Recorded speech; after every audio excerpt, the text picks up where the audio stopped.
Hey everybody, welcome to another episode of Memes of the Week. The best thing you can do for this channel is beat the like button like it owes you money before watching this, so it reaches a wider audience.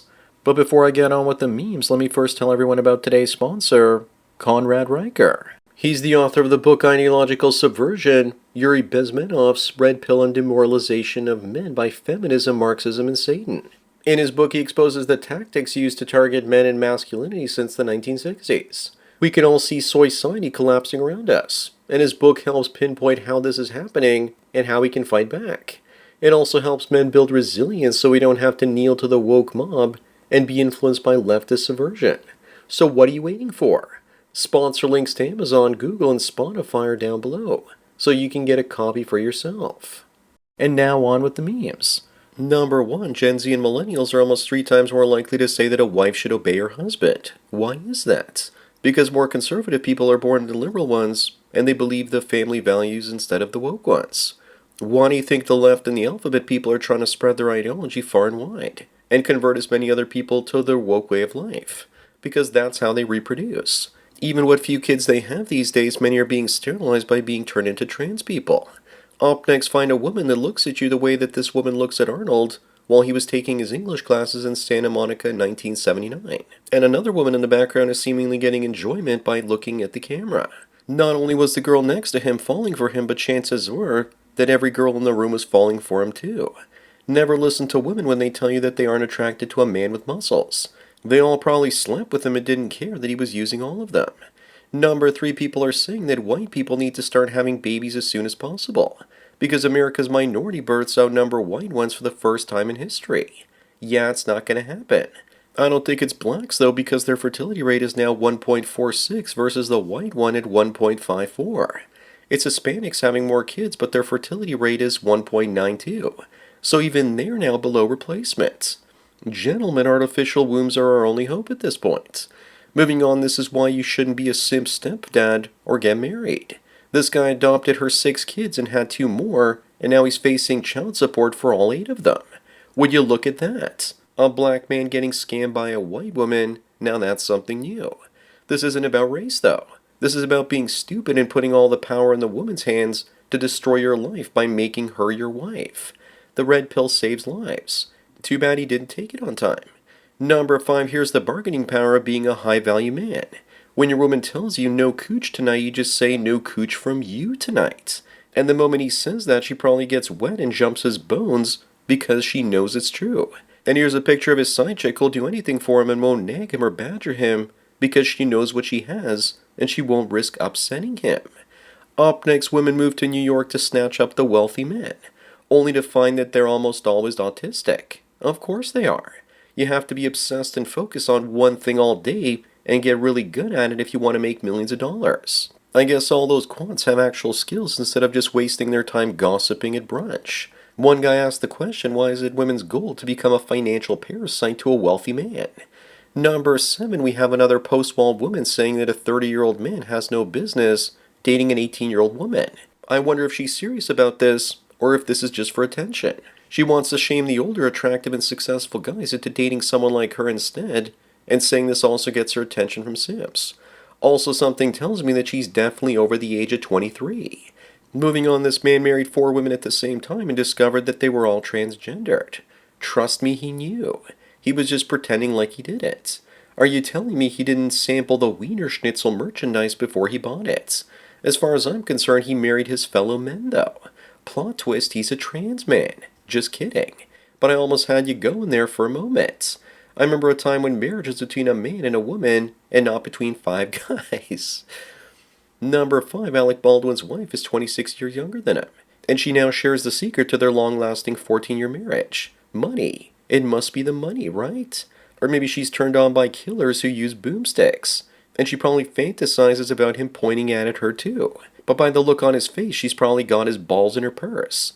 Plus, if you know anything about the green line test, then you can clearly see that he's the one leaning into her while she stands perfectly upright or leans back. Up next, you know that someday someone will make another Toy Story sequel using AI and put the good guy Chucky into it. This isn't the crossover we want. This is the crossover we deserve. I can just see the poster now where Chucky takes out Buzz, Woody, and all the gang. Poor Mr. Potato Head looks like there's blood coming out of that spud. As a kid watching the first Chucky, I was scared while laughing at the same time. At the ending, where he first gets roasted and cut into pieces but still keeps coming back somehow. Number 11, people say the kids today spend way too much time in front of screens. Yet as kids, we spend endless days playing video game consoles to boot. It took me years to pass the first Zelda for NES, with no cheat codes. But kids today don't play games like we used to. We actually had to think to accomplish something. They just get their dopamine rush from doom scrolling. We also couldn't bring the Nintendo or TV to our beds until we got Game Boy or Game Gear. Moving on, here's also a picture of my childhood from the 80s. We were so spoiled by well-written shows, futuristic machines, and masculine characters. We also used to be quite optimistic about the future, and we look forward to it.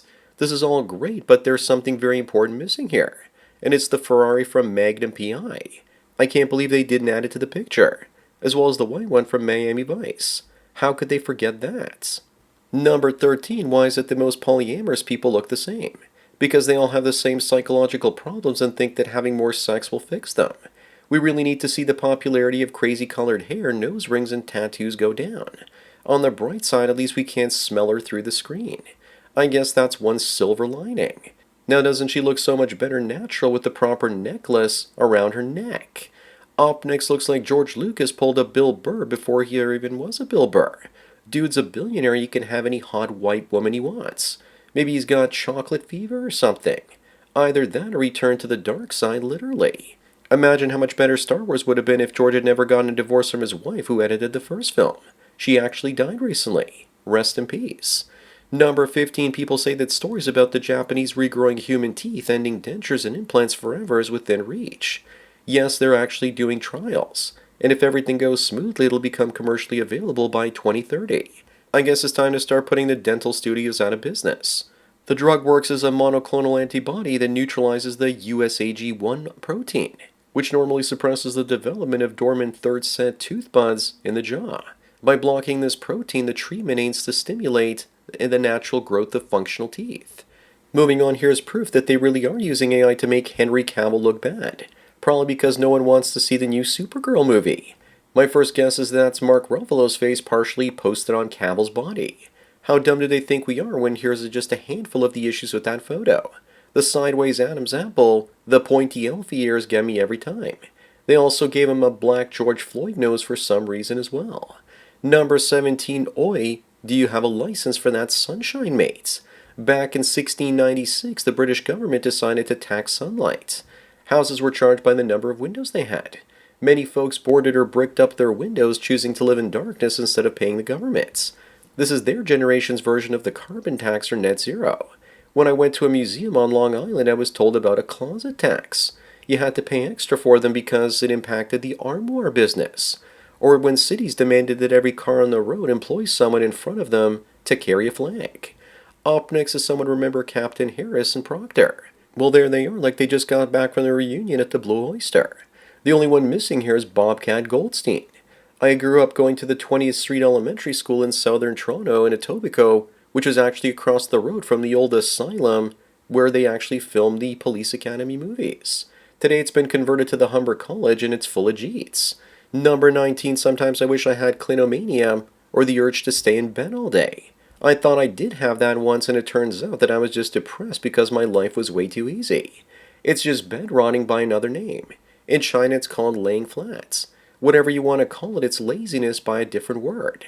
I'd love to spend all day in bed, but just after one day, it just becomes too damn boring unless maybe the woman in the picture was there with me. Moving on is Paperboy, one of the games that never gets old. Just seeing this made me go and play it right now. As a kid, I only never made it to the 3rd level. Another game that never gets tiring is Balloon Fight, and I only discovered that a few years ago. And they say that vintage gaming sucks. As for Paperboy, I only got to play the NES version, and I didn't realize it was actually an arcade version first. Now I'm obsessed with completing it. Actually, I did make it to Saturday, which is day 6. Number 21, Bill Gates says he's only going to leave $10 million each to his 3 children when he dies. He thinks that inheriting large amounts of money will hurt their ability to make their own way through life. I used to think that wealthy people were crazy for not helping their kids by giving them all that money. Now I see things differently. I think that giving your kids tens of millions of dollars is only worth it if they learn to manage that cash. Otherwise, there's a good chance that it can destroy them. Also, it's shocking that his kids actually look human. Also, too bad about his plans because his ex-wife will give them hundreds of millions just to spite him. Up next, if women are always right, how do lesbians settle arguments? Probably divorce or domestic abuse because they have the highest rates of partner-on-partner violence of all couple types. They definitely can't get their grievances settled through sex, though, because there's no 6-inch swing swang in the bedroom to smash them until they can no longer think straight. Get it? Think straight. And why would they want to think straight in the first place? They're gay. Number 23, the guy in the top left, robbed a bank 2 hours after this picture. She says you'll never know who you'll bump into. I'm sure that most of you didn't realize that Epstein was also in this picture. How long did it take you to spot Pedo Waldo there in the top right quadrant? It's called misdirection, and muff magicians use it all the time.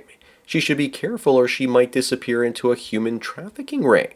Moving on, who's excited for this new Star Wars trilogy with 10 episodes? I'm certainly not, and I won't go and pay to see it either. I want them to remake episodes 7, 8, and 9 with Mara Jade and Admiral Thrawn in the Timothy Zahn trilogy. And if Disney doesn't do it, I'm sure some fans out there will do it instead. And or prove to us that Star Wars isn't dead if it's done correctly. Disney even got rid of the new trilogy in Galaxy's Edge and is now giving people the characters they want to see. Number 25 and the last one talk about female nature on display through community notes. Jessica says that women only want true love and that they don't care about money. As we all know, women are looking for financial resources in their partners more than men are looking for it in women. But in a way she's right because she's looking for the love and commitment from a Chad, and many women, if they get that, are willing to support that Chad financially. So that's it for another Memes of the Week. Please give this video a like to push it up in the algorithm and so new viewers can find it. If you enjoy this series and want me to keep making it, then donate it to PayPal and Subscribe Star links. Anyways, enjoy the rest of your day, and cheers.